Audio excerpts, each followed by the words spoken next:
Wes, it's been a month. We've got shit to do. Yeah? Well, I don't care. I'm doing my own thing in here. First off, disgusting. Also, they're beating my fucking door down. Yeah? Well, I'm beating my door down in here, and I'm way too busy. Fine. I'll give you top billing.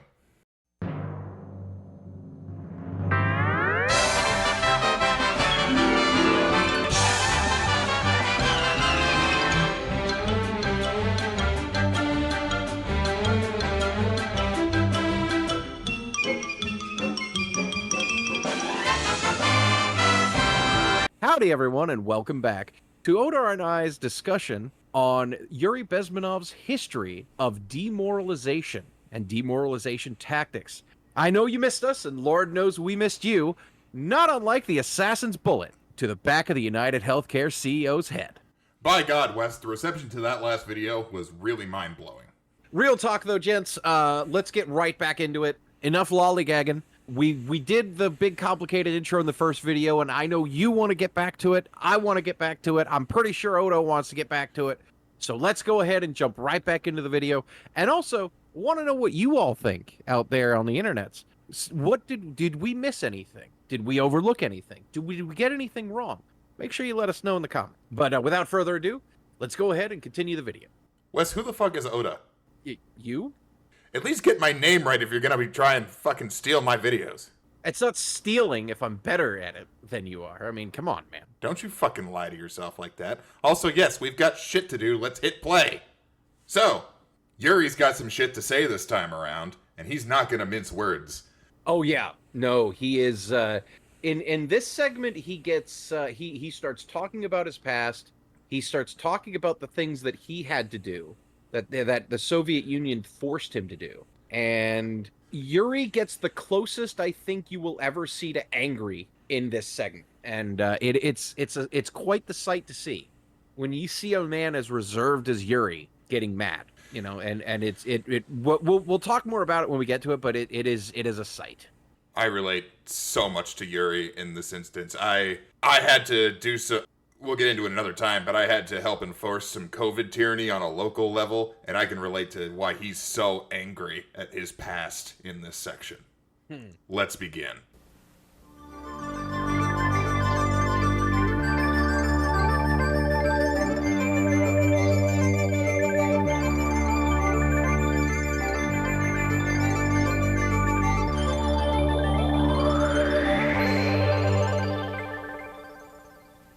All right. As every student in USSR, I went through very extensive physical and military training and civil defense training too. Unlike in the United States, where civil defense is virtually non-existent, zero. In USSR, every student, whatever his major subject, has to go through very extensive 4-year military and civil defense training. You can see me here with a group of students during one of the war games near Moscow. The main idea, of course, is to prepare a huge reserve army of the USSR. Each student has to graduate as a junior lieutenant. In my case, it was administrative and military intelligence service. My first assignment was to India as a translator with the Soviet Economical Aid Group, building refinery complexes in Bihar state and Gujarat. You know, it's interesting that he says that there is no civil defense in the United States. The fun fact is there was. In fact, not only was there civil defense, but there was also lots of other things. For instance, every high school had a gun club up until the 1960s, and also the 1970s, which, by the way, in case you're ever curious if this stuff ever happened before, the culture war that we're going through now, we went through almost the same thing in the 1970s. I'm pretty sure I mentioned that in the first video, but either way, the 1970s is when the first major wave of this started. And when the 1970s rolled around, a lot of that nationalistic stuff, like the civil defense, like children and younger people being trained in firearms and how to safely treat weapons and things of that nature, a lot of that went the way of the dodo. And it's interesting that he brings that up because that's also part of demoralization here in the United States. It's the loss of stuff like that. It's the loss of camaraderie that you get for your nation, for your culture, for your people, etc. Well, Wes, little known fact, school shooting threats are not a new thing. But you know what the answer to them used to be? Oh, well, yeah, it was, I don't want to risk shooting up the school because I'm going to get shot by every other teacher and student who has a gun. Exactly, the rifle team would go out to their fucking cars, grab their rifles, and post at every door. Yeah, pretty much. They were not soft targets. The issue is that schools are soft targets. Oh, yeah. And it's no surprise that the disarming of the large chunk of the population that happened as Yuri was making this video in the 80s was the direct cause of the rise of school violence in the 90s. I'm sure it's right up there with each other. And with this mentality that developed of, oh, we'll let someone else handle it. We'll let someone else deal with it. We'll let someone else do it. It's someone else's fault.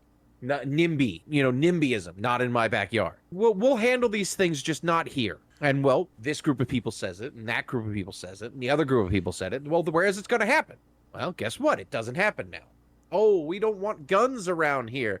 Oh, we can't let guns happen around here. Oh, God, the guns.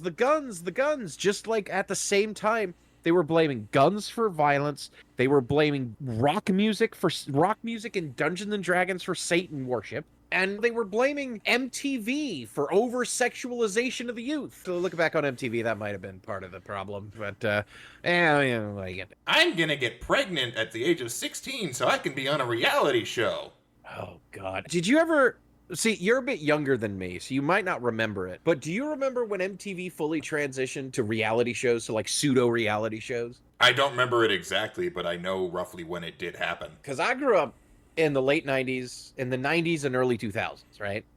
And that was when MTV still had music video, like the Road Rules, the real world Road Rules stuff was starting, which was arguably among the first reality TV shows. And then like that shit just blew up more and more and more. And then next thing you know, you've got Next. And there was one reality TV show where it was the producers would take you, they would pull you out of your room with whatever clothes you had on, plop you in a van, and then have a hot chick that you were interested in, or your girlfriend or something, take her and then put her in that room so she could just explore it and just embarrass you over and over and over again. And it's like, who does that appeal to? But hey, hey, you gotta do. Well, Wes, I'd say that probably appeals to the same people who sit in the chair in the hotel rooms. Excuse us because we had a 20-minute long divergence about MTV and reality TV shows. Tangent over.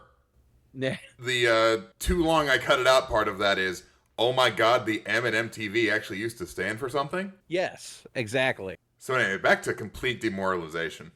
Gujarat state. At that time, I was still naively, idealistically believing that what I was doing contributes to the understanding and cooperation between the nations. It took me quite a number of years to realize that what we were bringing to India was a new type of colonialism, 1,000 times more oppressive and exploitative than any colonialism or imperialism in history of mankind. But at that time, I was still hoping that, well, maybe it's not that bad. What was that? What was that word he just used? Which one? Colonialism? Colonialism? Yeah. But I've been assured that only the West ever did colonialism. Well, Russia's part of the West. Oh, wait, no. Well, they're kind of part of Russia's part of the West-ish. Not really.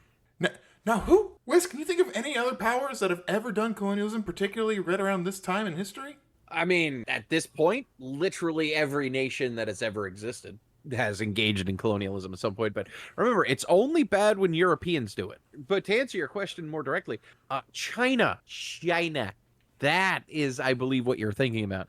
Because, oh boy, is China the next generation, this generation's a Soviet Union. Because everything that Yuri is talking about when it comes to the Soviet Union, China is doing so much worse. Well, they have access to the technology to do it worse. And they have access to the resources that the Soviet Union never did. Because, thank you, Nixon, they are flush with cash because we keep just sending pallets full of money over to them all the frickin' time. So that's a major problem. And despite the fact that they are getting billions upon billions upon billions of dollars from us, their economy is still in the process of collapsing at a significantly higher rate than, to be honest with you, ours is. But the difference is we can kind of sustain it for right now, but they're rapidly falling apart. And oh boy, when they collapse, it's going to be bad. Because as you were alluding to, China is engaging in a level of colonialism, especially in Africa right now. It is really bad. Like, we don't have time to go into it too much right now, but they have taken over almost every major port city, almost every major economic center, almost every major technological organization, and multiple governments themselves have just completely turned themselves over to the CCP. And it's devastating a lot of these African countries. Now, I remember, but hey, you told me about a movie recently that we haven't watched it yet, but you told me about it, and it's to get a good picture into the frame of mind of what China views itself as with this Belt and Road shit. Wolf Warrior 2? Yes, Wolf Warrior 2. Yes. If you haven't seen Wolf Warrior 2, I strongly suggest you see it because it is hilariously bad. It talks about, long story short, Wolf Warrior 2 talks about how much the African people absolutely love China and how much they hate those dirty, nasty, evil Americans with the big, stinky white faces, and how glorious China's African endeavors are to the African people, and everyone loves them and everything's great. And if that sounds a lot like your average Hollywood blockbuster, it's because it pretty much follows the exact same formula. Thanks, Wes. I could feel my social credit score dropping that entire time. Good. You're an American. You should have a very low social credit score. Do not trust China. China is asshole. It is the very nature of the American to go against established norms, at least in part. We should always be questioning. If the higher powers, if the powers that be deem it good for us, as Americans, we should go, is it though? It's kind of in our nature. Always look at government with a skeptical eye. But the point of this tangent was, the West, yes, colonialism happened, yes, there was moral gray area there, but particularly the colonialism that is going on from China in Africa right now is so much worse. Because China is not, say what you will about European-style colonialism, at least shit was left behind. At least shit was actually left behind for them to use when they left. China's gonna leave nothing. They are going to gut these countries. You will never see them be able to participate on the world stage for at least another century after China's done with them. Yep. And you can have conversations. You can have a conversation about, like, oh, would they be able to in the first place and whatnot and whatever. And all of that, yeah, there's a discussion to be had about all of those things. But the long and short of it is the agreement that they have with Africa is... oh boy, the Chinese manipulation in Africa is horrifying, and that's one of the reasons why I was never really worried about BRICS. You remember BRICS, don't you? Oh yeah, that thing that is definitely going well. Yeah, that's why I was never really worried about it, because it's, again, much like the Chinese economy and military, it's a paper tiger. It didn't have any real power. There were certain elements like OPEC and stuff like that were in Saudi Arabia that were like blustering about how they were going to start working with BRICS. But the long and short of it is BRICS has no hard economic stances. They just have a lot of bluster. And the powers that be aren't going to actually side with that. I mean, it would spell the destruction of the international economy. And while, yeah, if they threatened it, wasn't actually going to happen because there's no oomph there. The long and short of it is, people say that the US dollar is backed by oil. And while it is, yes, and it continues to be, I might add, the US dollar is actually backed by carriers and trade routes. And China has been pushing to replace us there, but they simply don't have the naval power. I believe they have 3 aircraft carriers. One of them still isn't finished, and the other one won't stop being set on fire. And the other one does work. So, they have one. It's got a ramp on it. Imagine putting ramps on your carriers. Interestingly enough, Odar, do you know what makes up the bulk of the Chinese Navy? Is it fishing vessels? No, it's short-range amphibious troop transports. Wes, why would they need something like that? It makes you wonder why they would need short-range amphibious troop transport. Odar, is there any body, any political body that definitely is not part of China, that's near to China's coastline, that they might need to invade at some point. Fuck it, it's an amphibious invasion of South Korea. Oh my God! No, it's Japan. It's definitely. Anyway, Yuri, what were you saying about colonialization? Yeah, what the hell was Yuri saying? Let's get back to where we were. Be worse, and things may go for better. And I even tried to implement the beautiful Marxist motto, proletarians of all the countries unite. I tried to unite with a nice Indian girl, and I was actually I was fascinated That's what by she Indian said. culture, by the family life in this country. But obviously Communist Party had different plans for my genes, so I had to marry this beautiful Russian girl. In the span of my career, I married 3 times. Most of these marriages were marriages of convenience, on advice from the Department of Personnel. This is normal practice in USSR. When a Soviet citizen is assigned to a foreign job, he has to be married, either to keep family in USSR as hostages, or, if it's a convenience marriage like mine, so that the husband and wife are virtually informers on each other to prevent defection or contamination by decadent imperialist or capitalist ideas. Why did the USSR care about his pants? Oh, not those jeans. Oh, fuck. Believe it or not, the Soviet Union was big into ethnicity and eugenics and stuff like that. They were big into that. It was like, no, yeah, certain ethnicities got to hang with certain ethnicities. Certain ethnic groups got to hang out with certain ethnic groups. Yeah, no, they were big into that. Like some groups that were so totally the bad guys, and they were, but so were the Soviet Union. Wes, are you telling me? Are you telling me that authoritarian collectivists tend to end up somehow along racial lines every fucking time?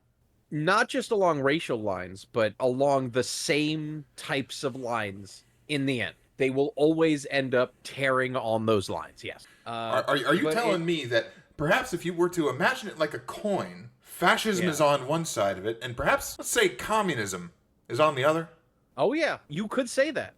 Could you say that the Eastern Front was a civil war of sorts of the socialist factions in Europe? You know what? I think that's a good way of putting it. And you know what? There are some people that say that, yeah, we really should have let them fight. And, they were also attacking our friends. But discussion about World War II is maybe for another time. But, yeah, there's some nuance there. And I don't think a lot of people are ready to talk about it. Just like the Civil Rights Act of 1968. Anyway. Stalin's a bastard.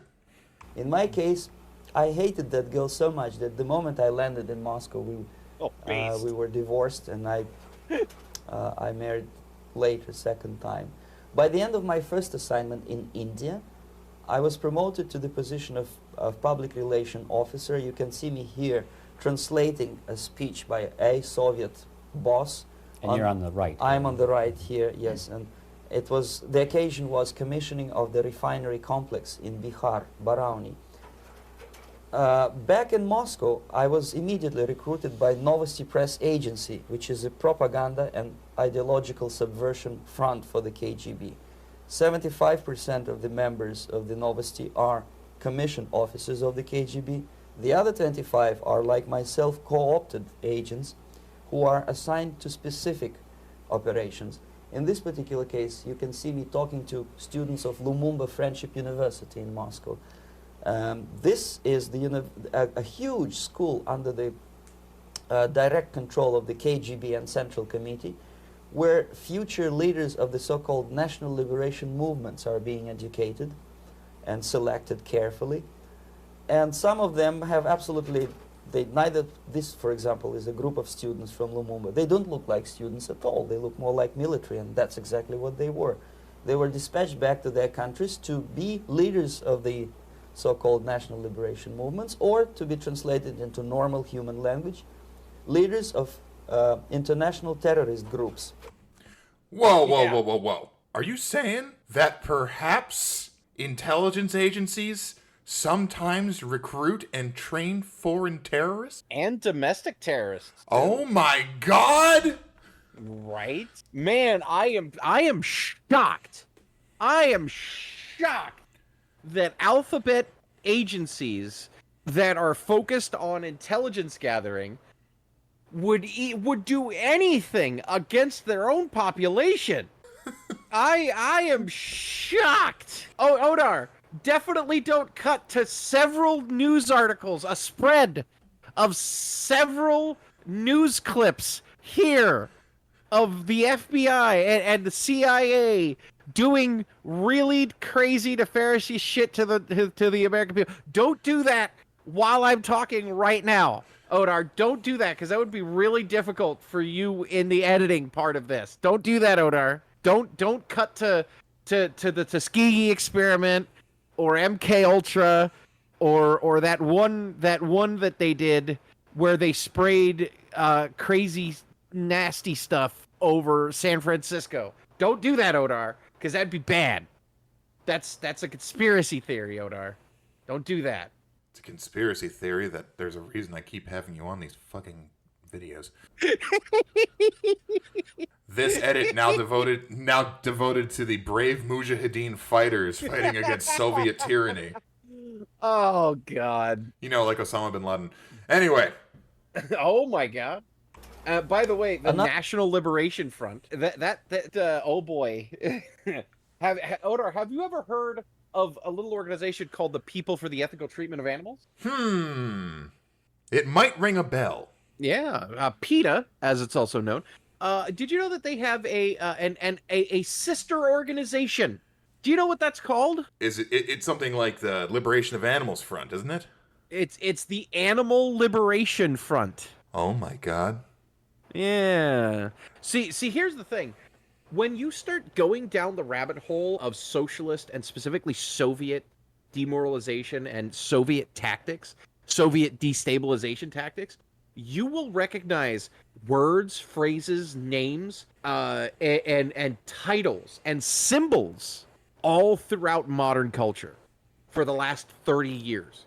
You'll notice that it's like, wait a minute, isn't that a Soviet thing? Wait a minute, that's a raised fist. That is a raised fist with the fingers pointing outward. That's literally a communist resistance sign. Now, if only somebody recently had completely repurposed that symbol.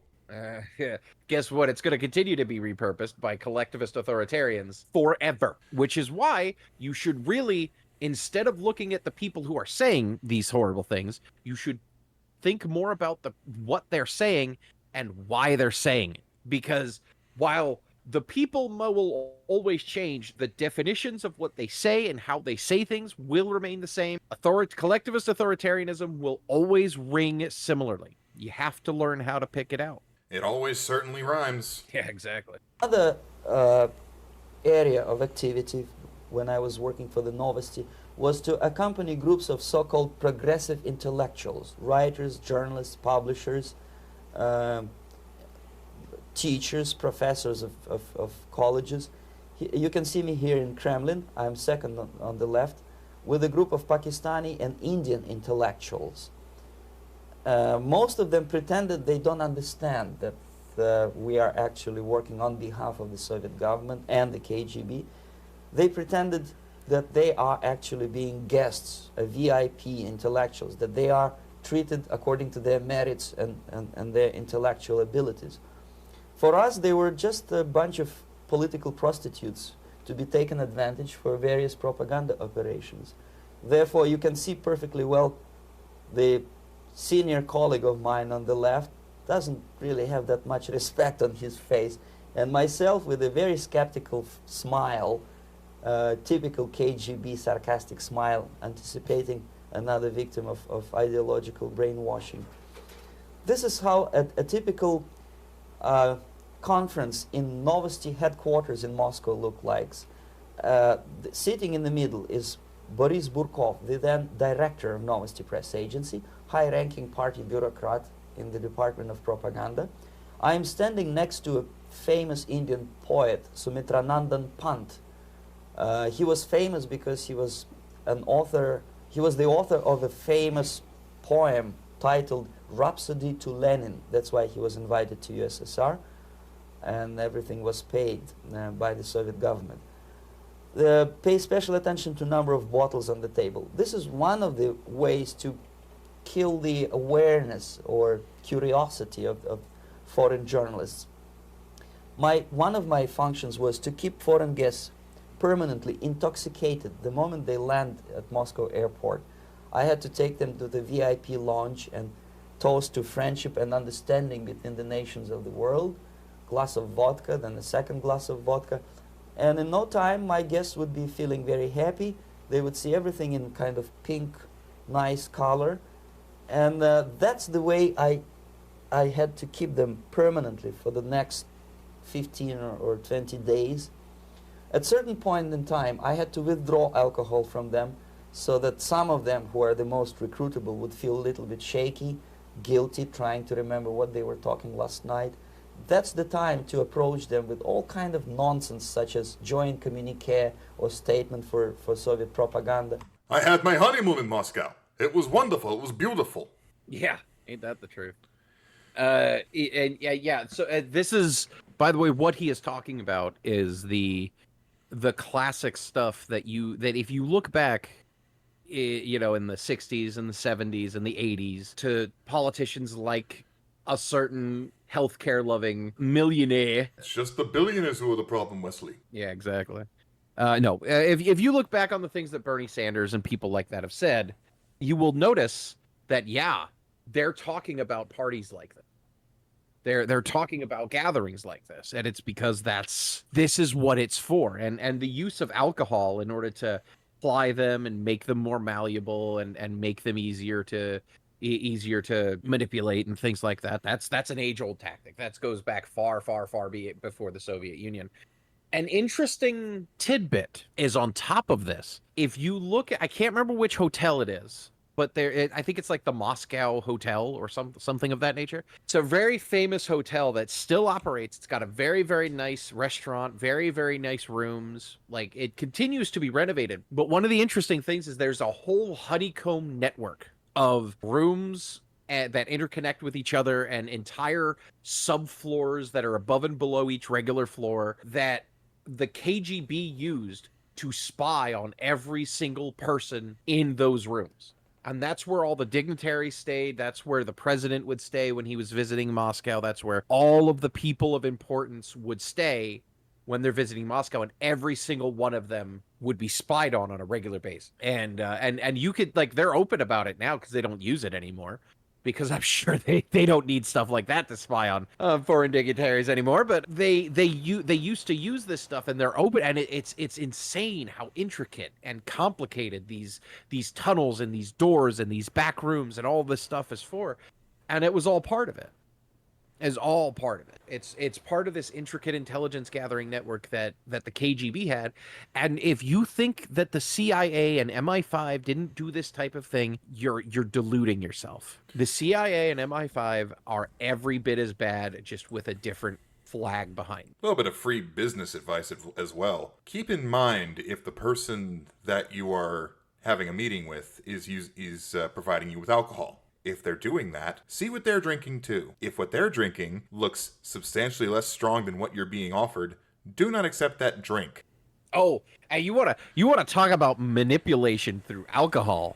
Speaking of reality shows earlier, one of my favorite things is when the liberal use of alcohol to make people's social inhibitions much more lubricated, let's say, is the liberal use of alcohol. In fact, one of my favorite reality shows of all time was from the sorely missed Spike TV. God, I miss Spike TV. Were you around for Spike TV, Odar? I was. I used to watch a bunch of shit on Spike TV. I watched that's where I got all the World War II in color. Ooh, yeah. In fact, Odar, cut the Spike TV intro here.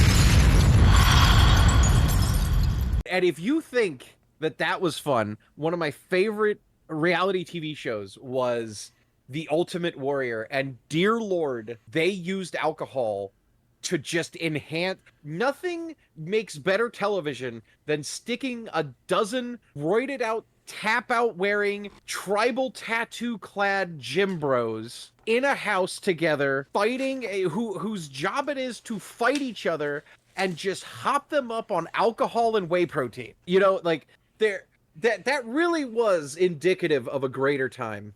We didn't know how good we had. Oh, Odar, when they made that video, McChickens were $1. And Walmart was open 24 hours. We used to be a country.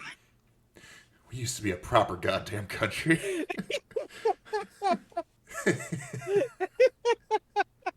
That's the time they are the most flexible.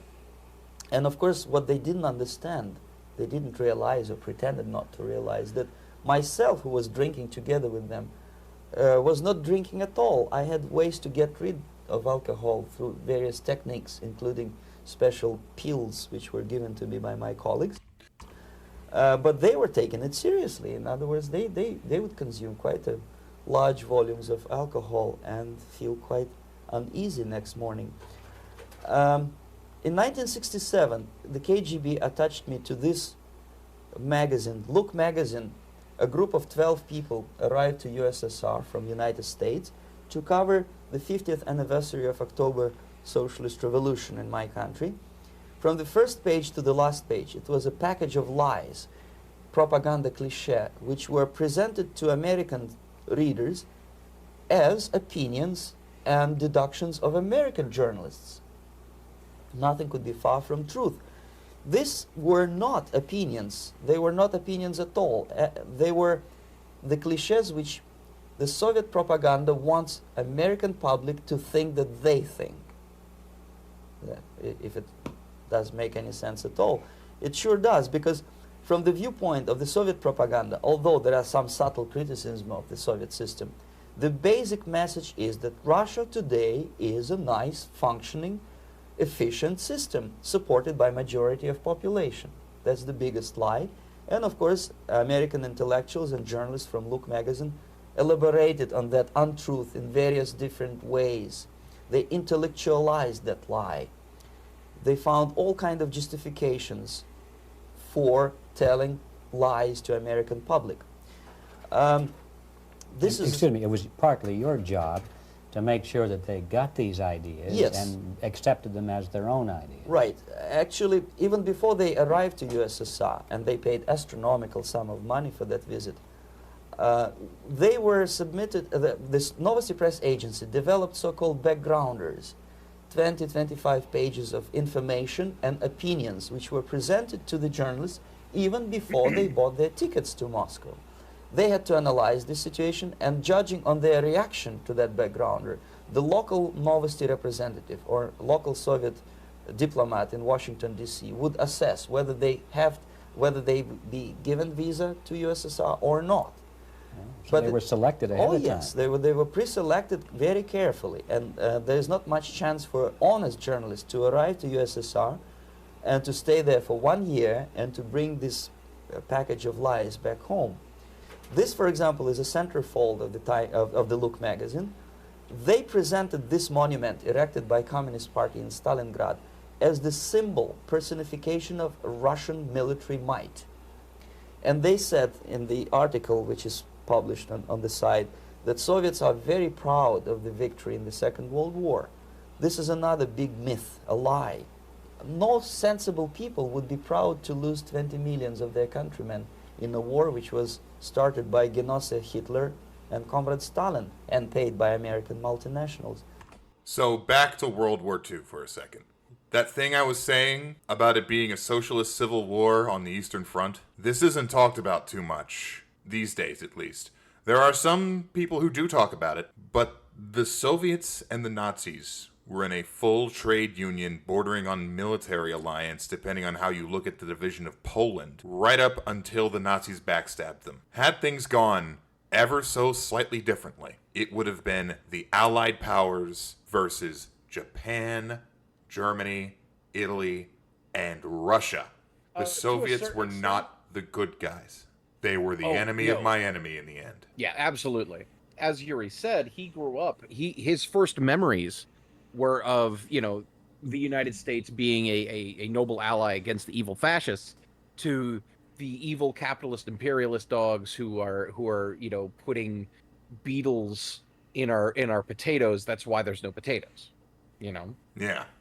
almost overnight. Because again, we've always been at war with Eurasia. Just like how now it's gone from evil Trump is the number one super big bad evil white dictator with bad hair who's a super genius and is masterminding everything bad, to he's a senile, dumpy, old, dumb man who's not aware of what's going on around him, and Elon Musk is the actual super evil white man. Because we're always been at war with Eurasia. There's always got to be a boogeyman. There's always got to be something evil. And what these authoritarians do is they will always find someone to have the 2-minute hate at. Someone. Yep. Also, Yuri talks on another point here. This is something you literally are. It's illegal to this day to say in Russia. Putin will have you arrested and shot for this if you were to say it. The Russians were not necessarily proud of World War II. They maintained the lie that they are, and to an extent, the history has likely been rewritten enough inside of the Russian country that they are proud right now. But the reality of the situation, as he said, is 20 million people died because of Soviet tactics, because of how brutal the fighting was on that front. The rest of the Allies had nowhere near that kind of casualty rate. The Germans didn't have that kind of casualty rate. Yep. And the best part is you have some historical revisionists that go, well, because they lost so many people, they're the ones who actually won World War II. Like, what?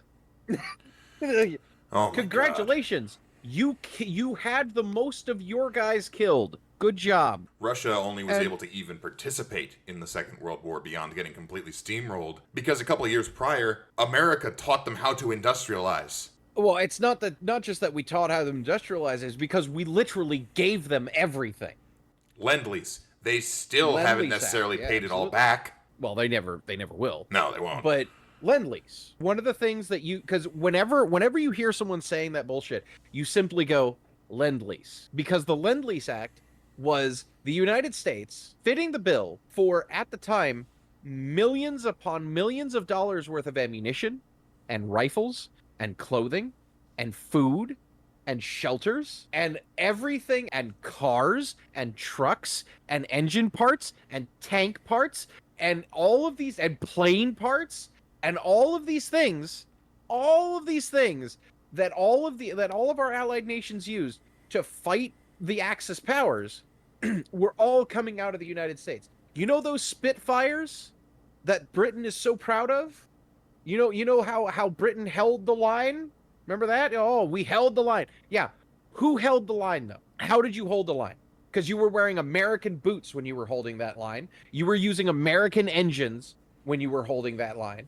You were basically using American planes when you were holding that line. And Russia was, the Pippishaw was basically a converted Thompson.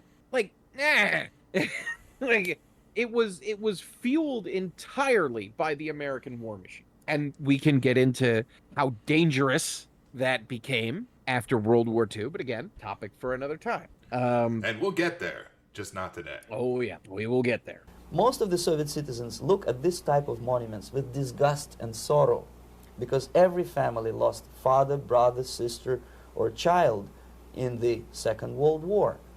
Yet, American journalists who were trying to appease, to please their hosts, presented this picture on the centerfold as the symbol and personification of Soviet national, they call it Russian national spirit. And it was greatest misconception and a very tragic misunderstanding. Of course, Look magazine was not distributed in USSR. The main audience was in United States. But I presume that many Americans, millions of Americans who were reading Look magazine at that time, had absolutely wrong idea about the sentiments of my nation, about what the Soviets are proud of and what they hate. This is a group, you see the same lady with the sword in Stalingrad. This is the group of journalists. Myself is in the center with the same devilish smile. And Mr. Philip Harrington is on the extreme left there with his camera. This is the gentleman which was so deaf or so uninterested in what I had to say to him. This is the same picture, a blow-up of the same picture. Many guests from various countries, in this particular case from Asia and Africa, were taken by me as a Novosti press agency employee for a tour across Siberia, for example. We would show them typical kindergarten, you see, nothing special by American standards, just nice children sitting, eating their breakfast or lunch. What they could not understand, or they pretended not to understand, that this is an exemplary kindergarten. This is not the kindergarten for average person or average family in USSR. And we maintain that illusion in their minds. You can see myself under the red spot in the middle there with the same business-like expression. I'm doing my job. That's what I'm assigned to do, and that's what I was paid to do. But deep inside, I still hope that at least some of these useful idiots would understand that what they are looking at has nothing to do with the level of affluence in my nation.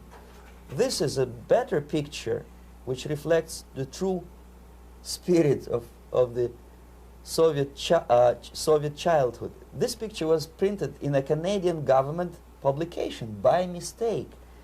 In the middle, you can see children playing on a small courtyard, and the caption goes, "This is a typical kindergarten in Siberia." What these idiots didn't understand, that it is not kindergarten at all. It is a prison for children of political prisoners. But there was not a single mentioning that what they were visiting actually was an area of concentration camps. So right there, you just get an internal juxtaposition of the original propaganda that was supposed to be shown, and how even when something leaked out, it was then spun. The United States, several times, hosted Soviet dignitaries, even the Soviet premier himself. And what was one thing that they would often do to really wow them? Take them to a random supermarket. Yep. Unprompted. They would go, the supermarket might have gotten a little bit of notice. It wasn't a special day for them. Their shelves were just stocked with how they normally were. And the Soviet premiers, Gorbachev specifically, could not fucking believe that the Americans could just have all this food in one place. How is this possible? This has to be propaganda. Yeah, they originally thought, oh, this is obviously planned. This is obviously, and it was like, no, we just have this. And you do see, there's a very famous, well, it's not very famous. There's an old town in, I think it's Belarus. There's an old town that's sitting outside of an abandoned uranium mine, which, by the way, still has uranium in it. It's just can't afford to exploit it. That the Soviet Union used to mine out of. And the Soviet Union would keep those stores and that town very, very prosperous and very, very well stocked. And those shops and those towns looked very similar to smaller, more rural American towns, like with general stores and stuff like that. But that was considered like super prosperous for the Soviet Union. Those were like top of the line towns outside of like Moscow and places like that. But even then, the majority of the people wouldn't have access to those very glitzy, glamorous stores that were in the very upper class and very touristy areas. Wouldn't have access to that. It's like in Cuba, where certain stores are not allowed to take Cuban money. They can only take American money because only Americans are allowed to shop there, or only Europeans are allowed to shop there. Because again, it is indicative of a top-down authoritarianism, absolute control over how the outsiders see us type. When in America, it's like, yeah, sure, you want to go in there? Go ahead. None of our business. There is the reality of, yes, there are places like inner city Chicago, inner city Detroit, most of the city of Baltimore, etc., etc. There are places in the United States that are not good, but we don't really hide that. That's common knowledge. It's what's almost always pointed to by these people. The fact that it's known. When was the last time you heard somebody talk about a bad place in China? Most of China lives as rural peasants. Oh, yeah. And there was something that was said many times in 2020 and during COVID because all of the communists were like, oh, look at this, the West has people waiting in line for food, take that, capitalism. And it's like, yeah, because in Western nations, bread lines are the exception. In glorious communist utopias, bread lines are the rule. That's the difference. It's insane. And also, capitalism, when heavily crippled by something created by the Chinese communists, Oh my god. when it's crippled severely, it Yeah. finally gets down to good communism. Yeah. It gets down to communism at its best. Yeah, right. There's an oxymoron. Anyway. Good communist. Anyway. You know what they say, a good communist is, And the job of people like myself to help them to not to notice that they are actually talking to prisoners. Most of the children were dressed, especially on the occasion of the foreigners' visit. Of course, there were no corpses on the ground. There were no machine gun guards. And well, it looks not very pleasant, as you see. It looks dull, but obviously it does not create an impression that this is actually a prison. Well, did any of the journalists have the curiosity to ask about prisons and that kind of thing? Yes. They were in Siberia. This Yes. is what you associate. Yes, some of them asked questions, and naturally we would give them, for the stupid question, we give them stupid answer. No, there are no prisons in Siberia. No, most of the people who you see are free citizens of USSR. They are very happy to be here, and they are contributing to the glory of the socialist system. Some of them pretended that they believe what I was telling them, and most of them, we may discuss it later, what are the motivations of these people? Why would they stubbornly bring lies to their own population through their own mass media? I have various answers to this. There is not a single explanation. It's a complex of explanations.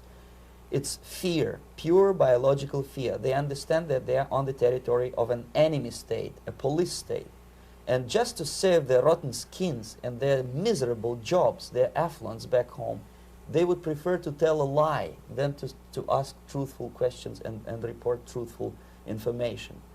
Second, most of these schmucks were afraid to lose their jobs because obviously if you tell truth about my country, you will Preach, not last Yuri. long as a correspondent of New York Times or Los Angeles Times. They will fire you. What kind of correspondent are you? You obviously cannot find common language with Russians if they kick you out in 24 hours. So just by trying to be conformist to their own editorial bosses, they tried not to offend the sentiments of the Soviet administrators and people like myself. Deep inside, I hope they would insult my or offend my sentiments. Obviously, they preferred not to. Another reason, I refuse to believe it, but obviously, there is another reason. Obviously, it's a greed. These people earn a lot of money. When they come back to USA, they claim that they are experts in my country. They write books which sells in million copies, titled like Russians, The Truth About Russia. Most of it is lie about Russia. Yet they claim to be Sovietologists. They play back myth about my country, the propaganda cliches. Yet they stubbornly resist the word of truth. If a person like Solzhenitsyn is either defecting or kicked out of USSR, they try all their best to discredit him and to discourage him. I don't have much chance to appear on national network with a true story about my country.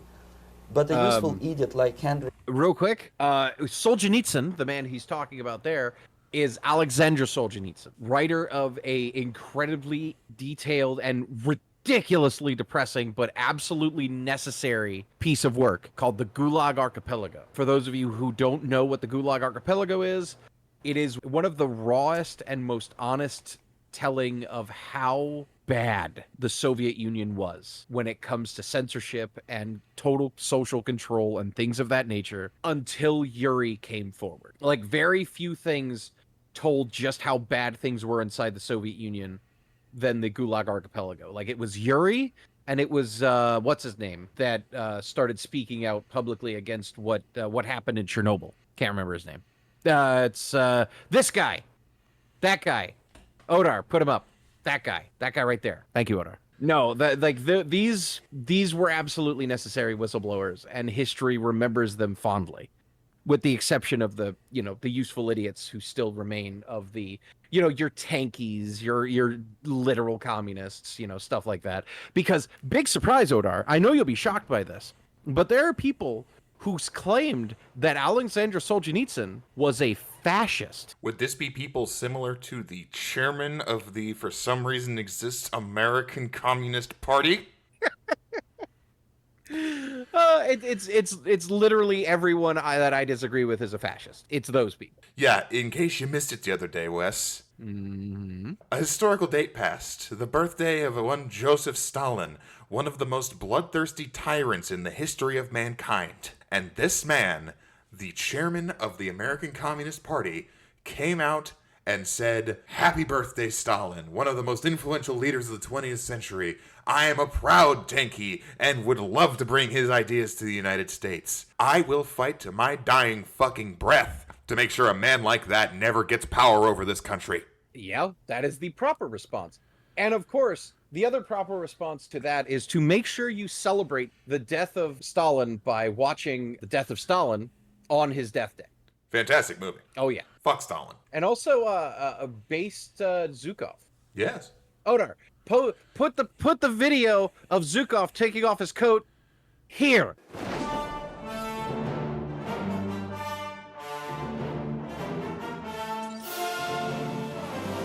Yeah. Ah, yes, my many medals for bullying communists. Dick Smith or Robert Kaiser. They are big heroes. They come back from USSR. They say, "Oh, we were talking to dissidents in Russia." Big deal. Soviet dissidents are chasing American correspondents in the streets, and they are cowardly escaping from these contacts. For some strange reason, if you want to know more about Spain, you refer to Spanish writers. If you want to learn more about French, you read French writers. Even about Antarctica, I bet you would read Penguins. Only about the Soviet Union, for some strange reason, you read Hendricks and Schmendricks and all kind of Kissingers, because they claim that they know more about my country. They know nothing, or next to nothing, or they pretend that they know more than they actually do. I would say they are dishonest people who lack integrity and common sense and intellectual honesty. They bring back all kind of stories like that. A kindergarten in Siberia. Omitting the most important fact, it's a prison for children of political prisoners. Another greatest example of monumental idiocy of American politicians. Edward Kennedy was in Moscow, and he thought that he is a popular, charismatic American politician. Kennedy! Will Ted Kennedy ever become president?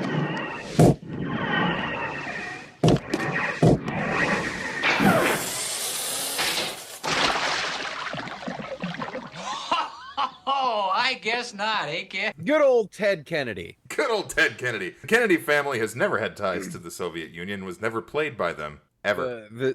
Yeah, definitely not ever, have absolutely no ties to, any type of organized crime either. Never. Bobby Kennedy, I love you, man, but your family was involved in some weird shit. Oh, yeah. But Robert Kennedy Jr., he's not bad. He's okay. Weird fucking voice, though. Sorry, man. Don't tug on Superman's cape, don't spin into the wind, and don't ask what Ted Kennedy was doing between July 18th and 19th, 1969 on Chappaquiddick. He killed a woman. Based? No, but seriously, he killed a woman and got away with it. Because people like the Soviets and their assets in the United States. You know all those lovely media organizations that Yuri here was talking about earlier? They buried it. Well, they spinned it. Because, guys, he totally got into a car crash that he survived. She didn't, guys, definitely. Oh, no, it went wildly out of control and landed in a ditch, and she died in the mud, guys. We believe you. And the security cameras just turned off that day. No, I was in the middle of nowhere, but yeah. In the prison cell. No, we're not talking about Kennedy anymore. Oh. One day. JFK Jr. ain't the only one that didn't commit suicide. Yeah. Who is easygoing, who can smile, dance at the wedding in Russian Palace of Marriages.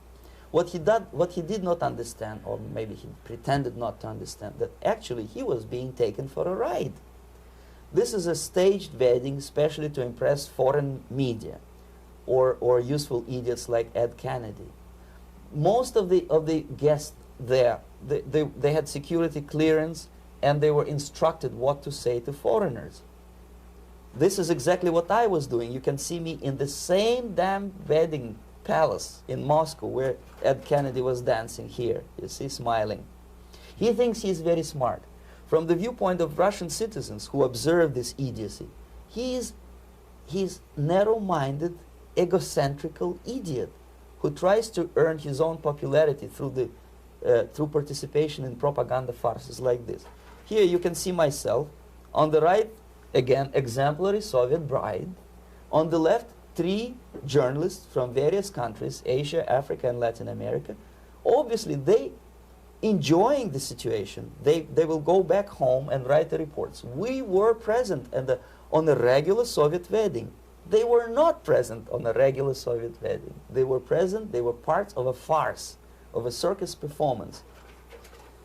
Another thing which I had to sometimes risking my life to explain to foreigners. Time magazine, for example, is very critical of South African racist regime. The whole article was dedicated to the shameful internal passport system where blacks are not allowing to live with whites. For some strange reason, for the last 14 years since my defection, nobody wanted to pay attention to my passport. This is my passport. It also shows my nationality, and it has a police rubber stamp, which is called propiska in Russian language, which assigns me to a certain area of residence. I cannot leave that area, same way as this black man cannot leave the area in South Africa. Yet we call South African government racist regime. Not a single Jane Schmonda or Fonda is brave enough, courageous enough to come to media and say, look, this is what happens in USSR. I send a copy of my passport to many American liberals and civil rights defenders and all the other useful idiots. They never bothered to answer me back. This shows what kind of integrity, what kind of honesty these people are. So, let's have a quick, frank discussion about South Africa. South Africa, apartheid was an awful system. It should never have been done that way. However, apartheid, because of how awful it was, gave communists the inroads like this that Yuri has kind of been touching the edges of in his discussion here. While it is great that South Africa has been desegregated, what has taken its place is fucking horrifying. It is state-backed communism. I mean, it's always state-backed, it's communism. But there is... You won't get me talking about identitarian politics in a positive light in any way, shape, or form. But there's an actual genocide going on right now in South Africa. These militias are showing up with military-grade jammers to prevent signals from security systems from getting out. It's bad. And it's modern-day communists that are suppressing that information. Just keep that in mind. So, yes, the old system is awful. Was awful. The current system is arguably worse. Well, yes, apartheid was bad, but it was very complicated. Tim Pool, it's complicated. Nah. Look. I'm not gonna lie to you and say that I like it. I'm not gonna lie to you and say that I think it was a good thing. But the harsh truth is, it's not our freaking business. In the end, like, harsh truth, if the coffers were overflowing and all of our own citizens had houses, all of our veterans were taken care of, all of our homeless were being treated the way that they should be treated, all of our mentally ill should be treated the way that they should be treated, homeless, mentally ill, all of these things were being taken care of in the ways that they should, then maybe we could speak out against the evils of other nations and things of that nature. The harsh truth is, while apartheid was bad, yes, as you say, there was no systemic slaughter of an entire ethnic group, which is literally what's going on right now. Brrr, kill the Boer, brrr, like that type of thing. Yeah. There wasn't political leaders making songs about the slaughter of entire ethnic groups. Now, were they being discriminated against? Yes. Was it bad? Yes. Should it happen? No. At least they weren't slaughtering them en masse. And before I attract a certain audience here, fuck white nationalism in North America. Oh, yeah. Well, fuck any type of ethno-national. Like, any type of ethno-national. It's got no place in the United States. It's got no place in North America at all. I mean, I'm not going to speak for the Canadians because they're a lost cause. You mean the next U.S. territory? One can hope, including a lot of the Canadians. No. We wouldn't let them vote, don't worry. Oh, absolutely not. They'd be a territory like Puerto Rico. Exactly. Tangent over. Let us continue with Yuri here. They're a bunch of hypocrites because they don't want to recognize a good example of racism in my country. This is the first stage of befriending a professor. You can see myself on the left with the same James Bond smile. On the right is my KGB supervisor, Comrade Leonid Mitrokhin, and in the middle a professor of political science in Delhi University. The next stage would be to invite him to a gathering of Indo-Soviet Friendship Society. There he is sitting next to his wife before he is being sent to USSR for free trip. Everything is paid by the Soviet government. He was made to believe that he is invited to USSR because he is a talented, sober-thinking intellectual. Absolutely false. He is invited because he is a useful idiot, because he would agree and subscribe to most of the Soviet propaganda cliché. And when he is coming back to his own country, he is going for years and years to teach the beauties of Soviet socialism to newer and newer generations of his students, thus promoting the Soviet propaganda line. The KGB was even curious about this gentleman. It may look innocent. Maharishi Mahesh Yogi, a great spiritual leader, or maybe a great charlatan and crook, depending on from which side you are looking at him. Beatles were trained at his ashram in Hardwar in India how to meditate. Mia Farrow and other useful idiots from Hollywood visited his school, and they returned back to United States absolutely zonked out of their minds with marijuana, hashish, and crazy ideas of meditation. To meditate, in other words, to isolate oneself from the current social and political issues of your own country. Yeah, Yuri, you wouldn't know anything about hashish and weed getting absolutely zonked out of your mind, now would you? Jesus Look at Christ. that face. If this picture was in full color, do you have any idea how red his eyes would be? I have no idea what is going on right now, but I am so happy. I am fucking pumped! Also, today I learned zonked is a much older word than I thought it was. Is it? That's what he just said. Zonked out of their minds. Oh yeah, I guess he did. Yeah, there you go. By the way, damn Yuri, look at you. Like, other than the fact that you're baked more than a fucking toaster pastry, like, yeah. Wes, there No was wonder you had there three was wives. there was no food for him to get fat with. Yeah, that's true. Can't put seed oils in food if there's no food. Yeah, that's a good point. Continuing on, because he is in the middle of a very good point. Yes. To get into your own bubble, to forget about troubles of the world. Obviously, KGB was very fascinated with such a beautiful school, such a brainwashing center for stupid Americans. I was dispatched by the KGB to check what kind of VIP Americans attend this school. That's you on the left. Yes, there. I'm on the left. I was trying to get enrolled in that school. Unfortunately, the Maharishi Mahesh Yogi asked too much. He wanted 500 American dollars for I know, right? But my function was not actually to get enrolled in the school. My function was to discover what kind of people from United States attend this school. And we discovered that, yes, there are some influential members of family,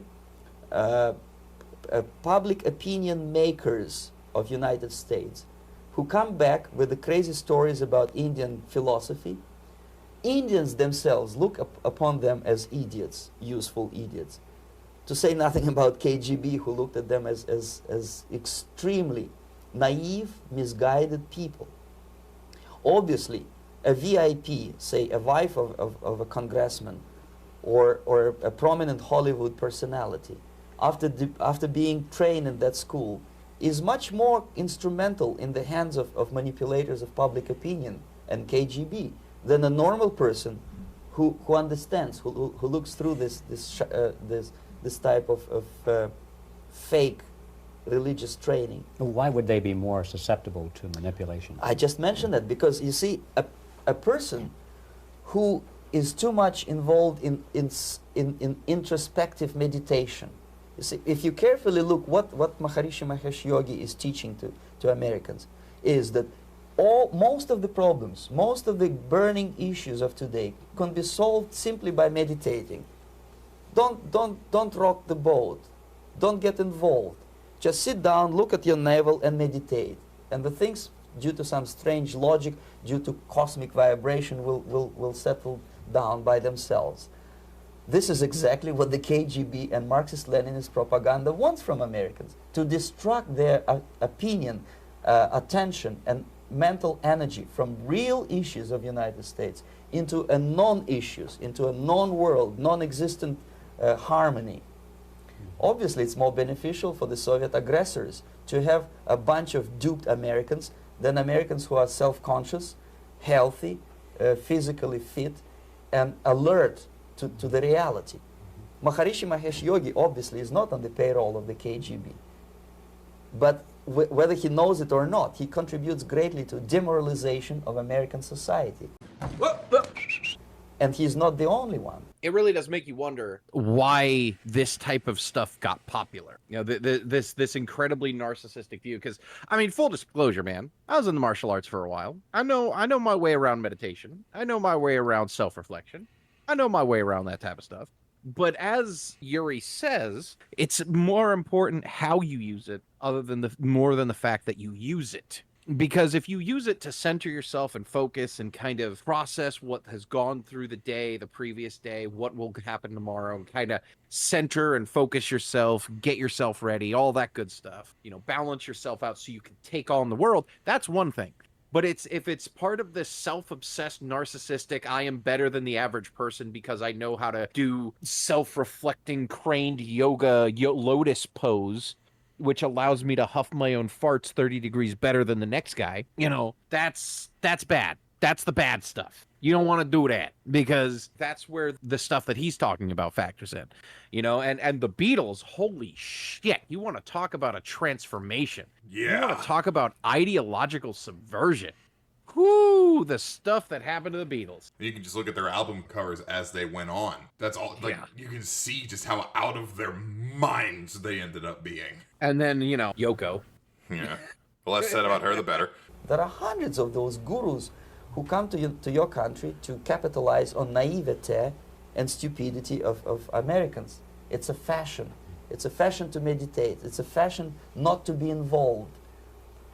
So obviously, you can see that if KGB were that curious, if they paid my trip to Hardwar, if they assigned me to that strange job, obviously they were very much fascinated. They were convinced that that type of brainwashing is very efficient and instrumental in demoralization of the United States. Our conversation with Yuri Alexandrovich Bezmenov, who is a defector from the Soviet Union, a former propaganda agent for Novosti and the KGB, will continue after this message. And speaking of continuing after these messages, Odar, I think that's a very good place to call it a break. I agree. My God, there's going to be a part 3. Oh boy, is there going to be a part 3. You boys, just you wait, because Odar, you haven't seen part 3, have you? Why, no. No, I haven't. Oh man. And if you out there in TV land haven't seen it either, you're in for a treat, because your Lord and Savior Yuri Bezmenov, while he did get frustrated and angry in this one, he's got some more important things to say in part 3. So make sure you stay tuned to this radio station or whatever it is that we're on. What are we on? Morse code. Radio? Morse code. We're on Telegram? Yes. Okay. But not that Telegram, not the Telegram's cringe one. No, not that Telegram. Make sure you tune into this here. Same bat time, same bat channel, and yeah, it should be fun. So, Odar, what are your closing thoughts before we leave? He's really starting to get to what is really pertinent to today. The paper towns that only exist for propaganda purposes. The manipulation of Hollywood. The journalists being used as propagandists. Journalism itself is a very good profession. Propagandists, which is what it is right now, is fucking evil. Yeah, and there is, look, journalism is an absolutely necessary part of our great American system. We need people there to question the establishment. And the thing is, literally anyone can be a journalist. It's called citizen journalism. And you don't have to be part of a letter agency. You don't have to be part of any of the big corporations in order to be a journalist. You could just be a citizen who doesn't like what's going on and wants to find out why, and guess what? You're a journalist. If you're asking questions, if you're investigating and you're finding stuff out and you're willing to go the distance, guess what? You're a journalist. You are pursuing the truth. There is a reason Bill and Melinda Gates fund every single journalism school in the United States. There's a lot of reasons why they do that and shit like that happens, but that's, again, conversation for another time. Yes. Before we go, one more time, Odar, can we get that Spike TV intro thing that we did earlier? Just one more time. By God, I think we can.